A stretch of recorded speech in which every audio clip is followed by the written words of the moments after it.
Good morning, sixth grade. So today we're going to go ahead and continue with chapter 23, lesson 5, Society and Industry.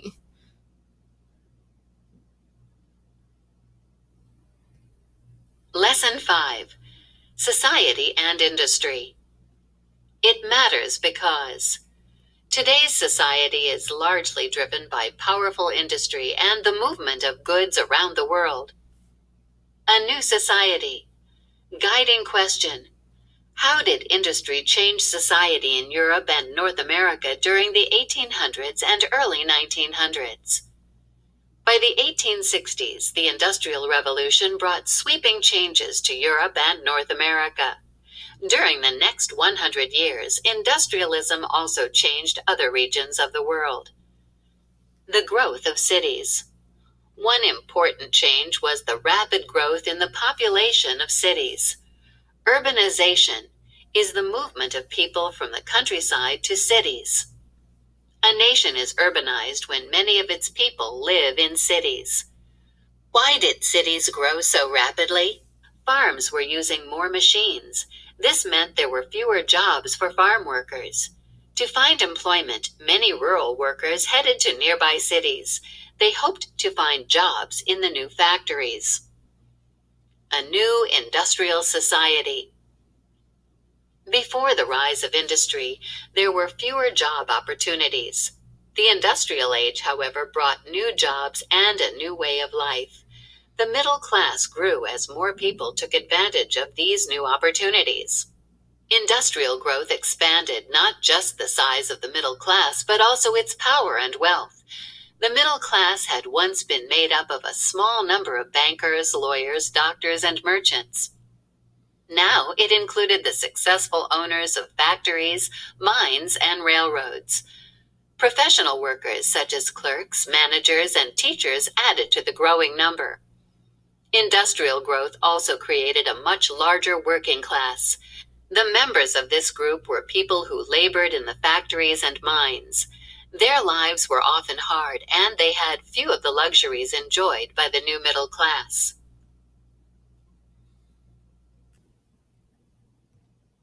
Working class families. Entire working class families, children as well as adults, had to work to make enough money to live. Working conditions ranged from barely acceptable to dreadful. Workers did the same tasks over and over again. People worked up to 16 hours a day, 6 days a week. Factories and mines were hot and dirty. Diseases spread quickly. The machinery often was unsafe. As a result, many workers lost fingers, limbs, or even their lives. Living conditions in the cities were often miserable. However, rural workers continued to look for urban factory jobs. Despite low pay and long hours, most city workers had more money than when they lived in the country. Cities also offered many leisure time opportunities. These included parks, sports, libraries, and education. As time passed, working conditions improved. Workers organized to demand changes. Middle-class reformers tried to better the lives of workers. As a result, factories were made safer. Working hours for women and children were reduced. New laws were passed that reduced pollution and unclean food and water in the cities. Women's lives. During the 1800s, women of all classes had fewer legal rights than men. It was believed that a woman's place was in the home. At this time, women worked to improve their position and find new roles. Women found jobs in businesses and in government service. There were also more opportunities for education. Women began to demand equal rights with men. In the United States, Britain, and other countries, women challenged the long-standing idea that politics was a man's world. They demanded the rights to vote and to hold public office. Progress check. Describing. What were working conditions like for early industrial workers?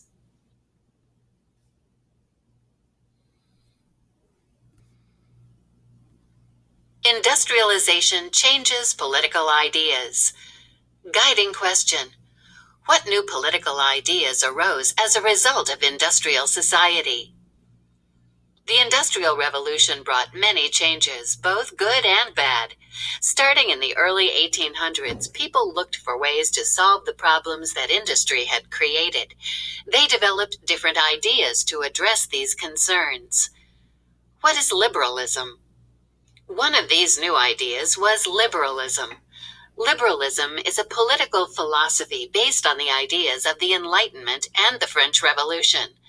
Liberals in the 1800s believed that all people have individual rights. These include equality under the law and freedom of speech and the press. Liberals also believed that government power should be limited by written constitutions. They felt that elected legislatures should make the laws. Most liberals believed that only men who owned property should be allowed to vote. The new middle class adopted liberalism. Middle-class business people believed that government should not interfere with business or society. British economist Adam Smith supported this idea. In a book called The Wealth of Nations, Smith wrote that government should stay out of the economy and let businesses compete. This idea was known as laissez-faire, a French word meaning to let be. Two other liberal thinkers in Britain, however, believed that government should step in to make society better. Jeremy Bentham and John Stuart Mill promoted an idea known as utilitarianism. As utilitarians, Bentham and Mill believed society should promote the greatest happiness for the most people. They supported ideas like full rights for women and improved health services. They also promoted better education. What is socialism? Not all thinkers in the 1800s agreed with the ideas of liberalism. Some supported an idea known as socialism. Socialists believed that the people should own and control all factories, land, capital, and raw materials. They believed that the government should manage these means of production for the people. In this way, wealth could be distributed equally among all citizens.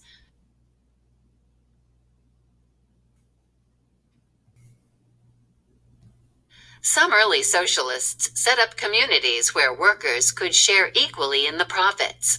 Robert Owen, a wealthy British factory owner, was one of these socialists. Owen believed that if people cooperated, they could create a better society. In 1800, Owen made the Scottish mill town of New Lanark into a model industrial community. He did not turn the mill over to the workers. However, he did greatly improve living and working conditions. The socialism of Karl Marx. Other socialists thought Owen's work was impractical. They believed it would do little to change society. One of these socialists was Karl Marx. Marx believed that history was a continual struggle between social classes. According to Marx, the ruling class controlled production. They also held on to most of the wealth. The working class were the actual makers of goods, therefore they should share in the profits. However, they were not paid enough. Marx stated that eventually the working class, which he called the proletariat, would revolt and create a communist society. Under communism, social classes would end. People would be equal and share the wealth. Marx's ideas, later called Marxism, were very influential. His ideas were the basic principles of socialist political parties in Germany, Britain, and other countries. These socialist parties encouraged government control of industry. However, instead of calling for revolution, many of these parties adopted the democratic process.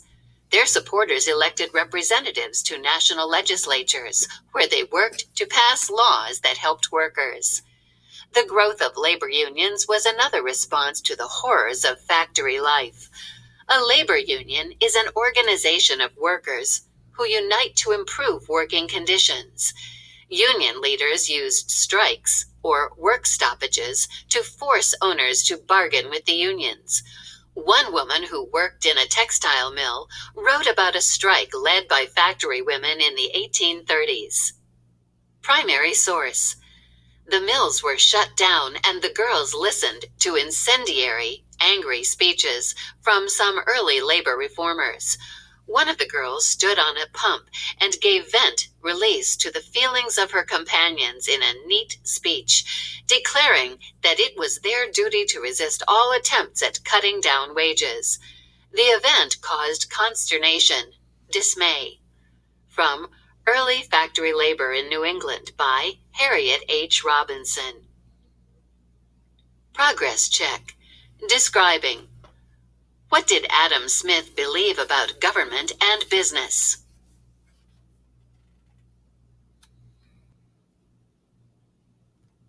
Revolution in the arts. Guiding question. How did artists and writers describe the new industrial society? The growth of industry also sparked new movements in art, literature, and music. The often ugly appearance of industrial society caused some artists to turn away from it. Others, however, chose to portray it. What is Romanticism?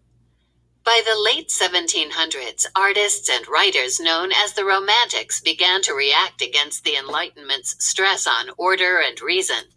Their movement, called Romanticism, valued feelings and the imagination as the best way to find the truth. Poets such as Britain's William Wordsworth and Germany's Johann von Goethe chose nature, the past, and the unusual as their subjects. They wrote poems to express their inner feelings. Romantic painters, such as Eugène Delacroix of France, chose historical or legendary subjects. Their paintings were meant to stir the emotions. The first great Romantic musician was Ludwig van Beethoven. This German composer's music expressed strong emotions. What is realism? By the mid-1800s, some artists and writers began to reject the Romantic emphasis on feelings. Known as the realists, they wanted to portray life as it actually was. Novelists like Britain's Charles Dickens, France's Honoré de Balzac, and Russia's Leo Tolstoy focused on ordinary people in everyday settings. Painters like France's Gustave Courbet and Honoré Daumier also portrayed life in the city and countryside.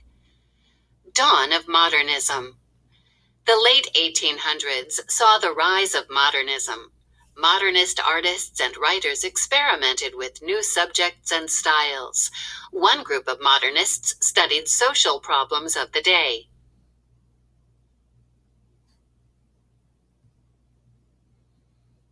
Novelists such as Émile Zola of France and American Theodore Dreiser explored issues such as crime, alcoholism, and women's rights.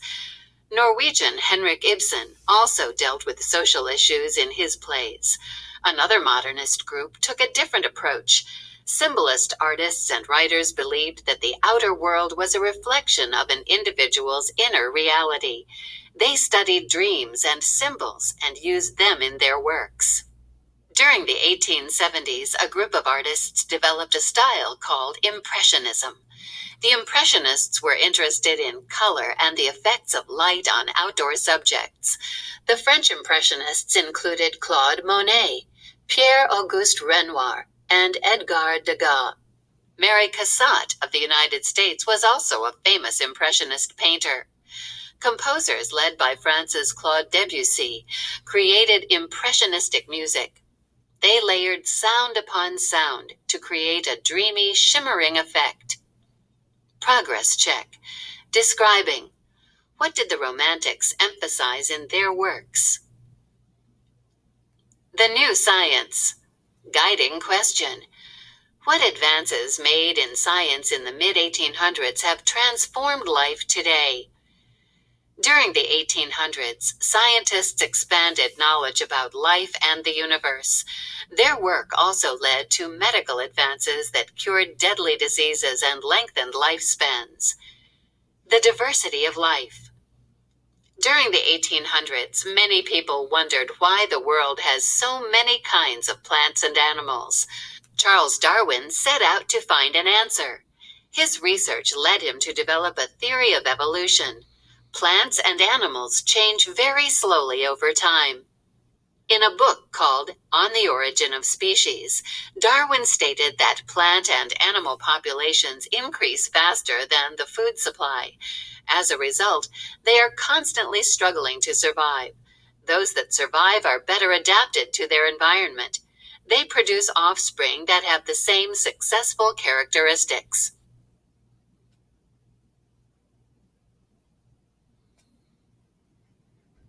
Darwin believed that humans evolved, or developed, from animal species. His ideas were controversial. Some people believed that his theory contradicted the biblical story of creation. Others believed it opened the door to a world without moral values. Many people, however, accepted Darwin's theory. In the 1860s, Gregor Mendel discovered how characteristics were passed to the next generation.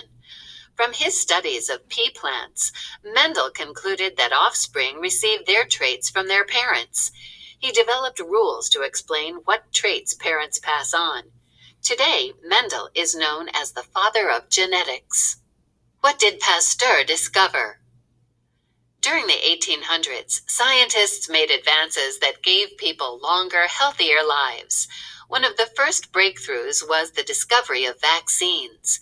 In 1796, Edward Jenner noticed that workers who caught a disease called cowpox never caught the deadly smallpox.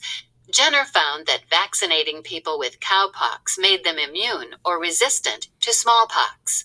About 50 years later, Louis Pasteur learned why Jenner's vaccination worked. In the 1850s, Pasteur discovered bacteria, or germs. He proved that they cause infectious diseases. Pasteur also showed that killing bacteria prevented many diseases. The discovery of anesthesia, or pain-deadening drugs, was another great step forward. It enabled patients to sleep through their operations. British surgeon Joseph Lister provided another advance. He developed ways to sterilize medical instruments. Before Lister, many patients died after surgery due to infection. Einstein and physics. New ideas also changed the way people understood the world. Expanding the work of Galileo and Newton, scientists developed the atomic theory. This is the idea that all matter is made up of tiny particles called atoms. Albert Einstein then overturned long-held ideas about the universe. His theory of relativity stated that space and time could not be measured in an absolute sense. Instead, they depended on the relative motion of bodies in space. For example, the speed of two trains appears differently to people on the station platform than it does to passengers on the train. Progress check. Explaining. How did Louis Pasteur extend the work of Edward Jenner?